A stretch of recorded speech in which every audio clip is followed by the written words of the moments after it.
එලෝ අපි කතා කරමු ඉම ගැන ප්‍රශ්නම මුලින්ම කුකුළු මස් කුට්ටිය විවෘත කර එය කෑවා. පසුව බිග් මැක් විවෘත කළ විට කිසිවක් හමු නොවිය.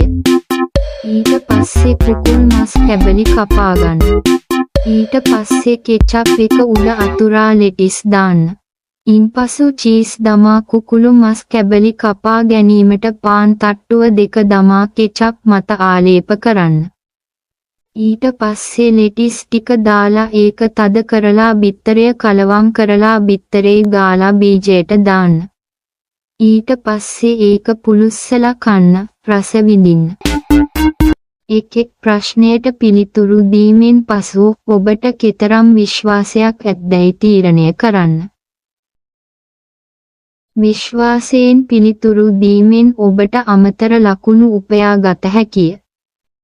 නමුත් වැරදි ඔබට හානි කරයි.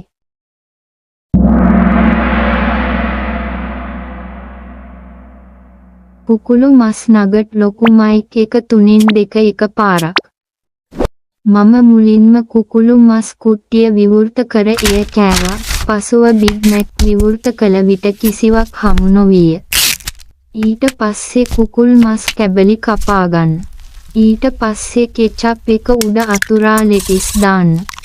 ඉන්පසු චීස් දමා කුකුළු මස් කැබලි කපා ගැනීමට පාන් තට්ටුව දෙක දමා කෙචප් මත ආලේප කරන්න.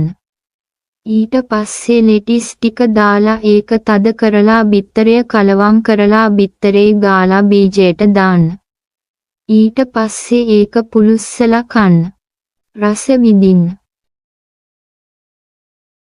මම මුලින්ම කුකුළු මස් කුට්ටිය විවෘත කර එය කෑවා. පසුව බිග් මැක් විවෘත කළ විට කිසිවක් හමු නොවිය.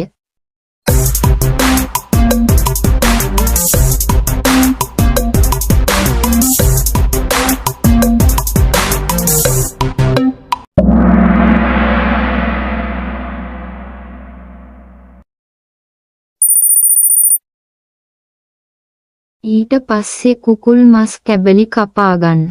ඊට පස්සේ කෙචප් එක උඩ අතුරා ලෙටිස් දාන්න.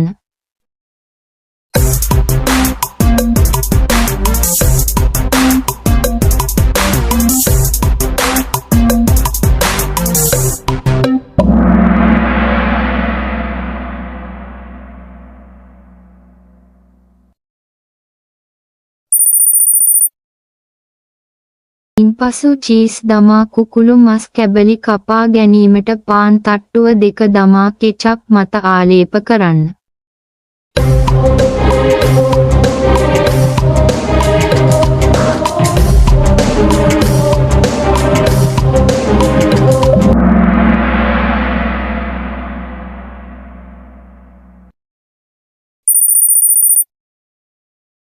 ඊට පස්සේ ලෙටිස් ටික දාලා ඒක තද කරලා බිත්තරය කලවම් කරලා බිත්තරේ ගාලා බීජයට දාන්න.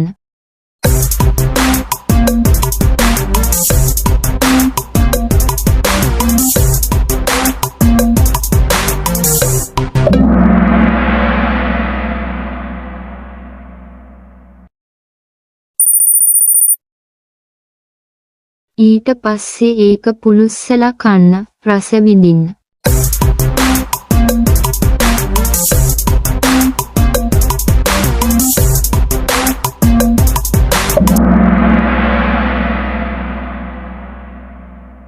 රස වින්දා ඒ ගැන ප්‍රශ්න මම මුලින්ම කුකුළු මස් කුට්ටිය විවෘත කර එය කෑවා. පසුව බිග් මැක් විවෘත කළ විට කිසිවක් හමු නොවිය.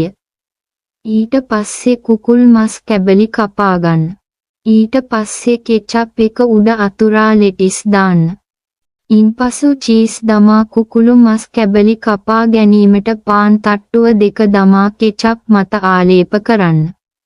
ඊට පස්සේ ලෙටිස් ටික දාලා ඒක තද කරලා බිත්තරය කලවම් කරලා බිත්තරේ ගාලා බීජයට දාන්න. ඊට පස්සේ ඒක පුලුස්සලා කන්න. පස්සේ හමු වෙමු.